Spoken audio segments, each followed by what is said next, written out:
بسم الله الرحمن الرحيم. متابعينا ومشاهدينا في كل مكان، برحب بيكم. معكم محسن ياسين للتعليق على مباراة بترول اسيوط والمنصورة.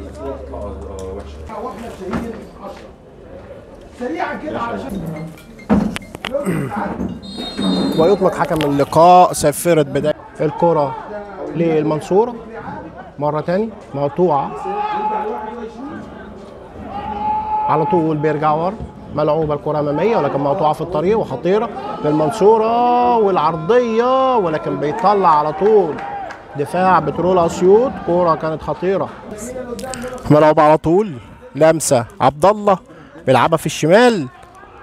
ملعوبه العرضيه وطالع على طول مصطفى ابو بكر، عرضيه باليمين وملعوبه ولكن مره ثانيه ملعوبه. احمد يونس بيلعب على وسط ملعب عبد الله لسه ماشي بالكره، عبد الله بيلعبها لجودوين لسه جودوين، يا خبر ابيض اللي هيلعبها عبد الله على طول، عبد الله لعبها مره ثانيه عبد الله والرأسيه، ولكن بيمسك على طول ملعوبه صدفه ولمسه. احمد خالد بيلعبها لصدفه مره ثانيه، مصطفى صدفه العرضيه يا راجل، وعلى طول بيعمل ابو بكر، بيلعب على طول في اليمين لاحمد يونس بيستلم على صدره، احمد يونس مع الكوره، يونس مره ثانيه بالكعب عرفه والعرضيه مع الكوره صدفه بيلعبها هناك لاحمد يونس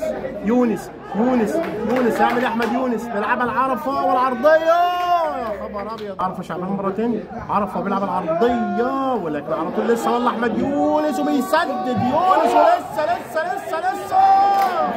ولسه عرفه كابتن الفريق منطلق، عرفه شعبان بيلعبها في اليمين احمد يونس لسه مع الكوره، احمد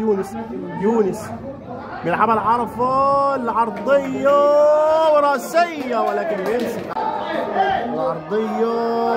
وتعدي، يا خبر ابيض، داخل شايله بيسدد ولكن في العارضه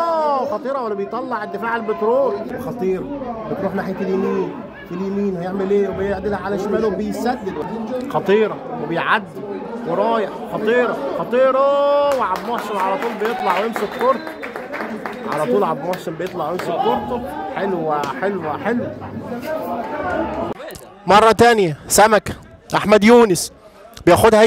ملعوب على طول، صدفه بيلعب الاماميه لمحمد عيد، وجول! هدف اول لبترول اسيوط، اتلعبت الكوره وعلى طول محمد عيد وراح في اليمين وسجل جول اول للبترول، هدف اول لبترول اسيوط.